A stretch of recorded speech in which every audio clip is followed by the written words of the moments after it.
a gente vai saber se esse paciente precisa de um pouco mais de conduta e postura dos seus pais, ou se trata de uma desregulação, e essa desregulação não é necessariamente por algo pensado, planejado e por capricho dessa criança. Saber diferir isso muda muito no manejo. Quando nós pensamos no transtorno do espectro autista, nós sabemos que uma série de possibilidades de comportamentos interferentes e inadequados acontece por explicações que não são tão comuns para pessoas típicas. Exemplo, é muito comum que crianças autistas, devido à estimulação sensorial, ou seja, uma sobrecarga sensorial, desencadeiem mais comportamentos estereotipados, comportamentos mais irritados, comportamentos explosivos. E aí, muitas vezes, uma mulher fala, essa criança, ela é birrenta. Ou, uma das principais dificuldades que nós temos, principalmente no paciente nível 2 e nível 1 suporte, é a rigidez comportamental. O paciente, quando é muito rígido, quando ele tem essa rigidez, fazer mudanças, alternâncias de turno, tentar ali se adaptar de alguma maneira para alguma coisa, pode gerar um extremo sofrimento. Então ele não é birrento, ele está em crise devido à rigidez cognitiva, à inflexibilidade cognitiva. Mas eu vou tentar explicar de uma forma extremamente simples para vocês a diferença entre birra e crise. Vamos imaginar a criança de 4 anos de idade, com bom nível de funcionalidade, e está no supermercado. Dentro do supermercado, ela vê lá a boneca, o carrinho que ela quer muito, ela pede para a mãe não dá o carrinho, essa criança se joga, essa criança começa a dar literalmente um piti, fazendo um escarcéu dentro do supermercado, e que se entregue o brinquedo para a criança, rapidamente converte essa crise em um ambiente agradável, com sorrisos, abraços, beijos e carinhos. Ou seja, ela comunicou alguma coisa, na impossibilidade de ganhar aquela coisa, ela teve um comportamento que é, de certa forma, não esperado como comportamento de uma criança. Até aí é muito fácil entender o que é birra. Agora vamos pensar a mesma criança autista de 4 anos de idade. Por um processo muito menor, ou por uma necessidade muito menor, mas vamos considerar a mesma boneca, o mesmo carrinho, essa criança também desregula porque ela quer aquilo. Mas ela não desregula de uma forma pensada, vou fazer isso para conquistar aquilo. Ela desregula porque ela quer muito, ela não conseguiu aquela boneca ou aquele carrinho. E mesmo depois que ela ganha aquela boneca e aquele carrinho, possivelmente, o dia daquela criança é um dia mediado a comportamentos ruins, menor linear de frustração, a crise ela demora a passar. Nós costumamos dizer que as crises elas acontecem por coisas que são muitas vezes banais para nós, pessoas típicas. Vou dar alguns exemplos. Às vezes essa criança, pela sua rigidez cognitiva, não quer colocar uma roupa específica. Para qualquer outra criança, ela tem a sua preferência de usar a roupa da Barbie. Mas a criança típica, ela tem uma preferência muitas vezes pela textura, pela cor, pelo tecido. E ela acaba entrando em uma verdadeira crise, mas que dura às vezes 20, 30, 40, 50 minutos, não negociáveis, por conta de uma roupa, por conta de um sapato, por conta que ela precisa entrar no banheiro, tomar banho. E aí depois que entrou no banheiro, para sair, essa criança também tem a crise, também tem um comportamento desafiante, opositor, comportamento difícil. Eu costumo explicar para os pais o seguinte, birra e também a crise, quase sempre quer comunicar alguma coisa. Imagina-se uma criança de 2 ou 3 anos de idade, que os pais estão aqui e estão na minha consulta conversando comigo. A atenção do pai e da mãe está totalmente voltada ao médico. Então é natural que aquela criança que quer a atenção do pai e da mãe agora tenha um comportamento de, entre aspas, birras. A criança autista não tem muito disso. O doutor está conversando com o pai e com a mãe, eu vou ali ficar chamando a atenção. Mas, às vezes, montando o quebra-cabeça ou o alfabeto e está faltando uma letra, desencadeia uma crise. Percebe que a birra, de certa forma, ela sempre tem um porquê. E por uma imaturidade da criança, tá tudo bem ela querer a atenção do seu pai e da sua mãe, tá tudo bem ela querer a boneca ou o carrinho no supermercado.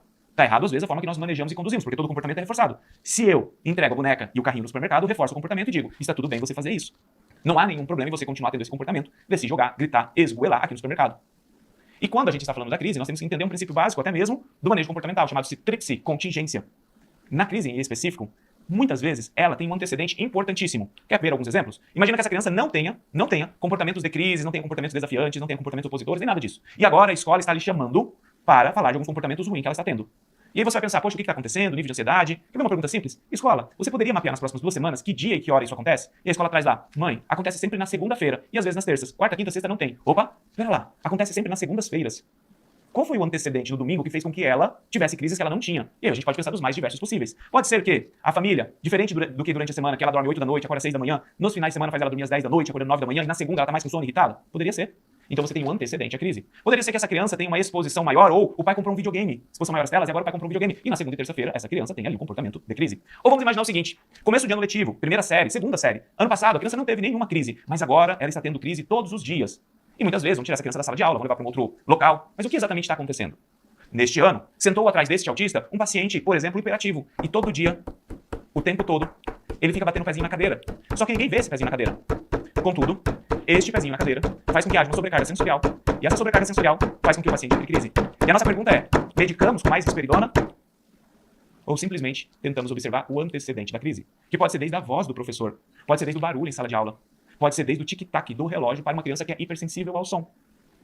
Por isso que quando nós tratamos o autismo, nós partimos do princípio que o melhor é uma avaliação antes de determinar uma conduta. Quando eu recebo algumas perguntas, o que eu posso fazer para resolver o problema da crise do meu filho? Essa resposta não existe, porque o princípio mais importante seria o que aconteceu antes da crise. O pai e a mãe brigaram no final de semana. O pai não está participando do processo e ele é arredio, ele é hostil. Pode ser que a criança tenha mais ansiedade.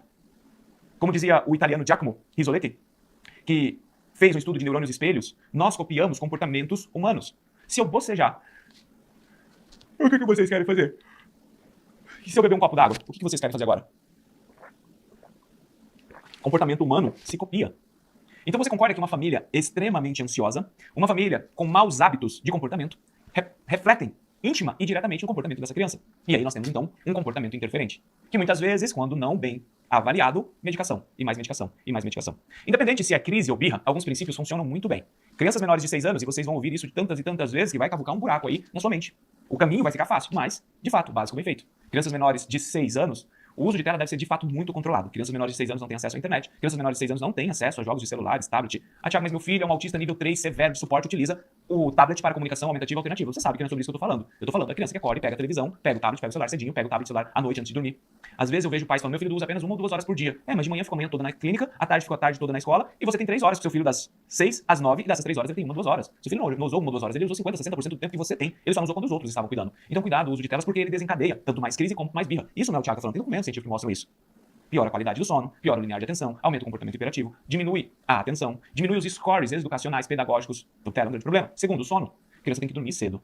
A criança não pode dormir 10, 11 horas, meia-noite, acordar 10, 11 horas, 9 e meia. Isso não faz parte do ciclo circadiano. Eu sei que 40 a 80% das crianças têm distúrbio de sono, mas o sol nasce para todos, e esse ciclo funciona para todo mundo. Você vai falar, não, mas meu filho funciona diferente, ele é noturno. Não, você que é responsável e que criou esse comportamento. E tá tudo bem, corrige a partir de agora. Na verdade, não tá tudo bem, mas corrige a partir de agora, faz a meia-culpa e resolve esse problema.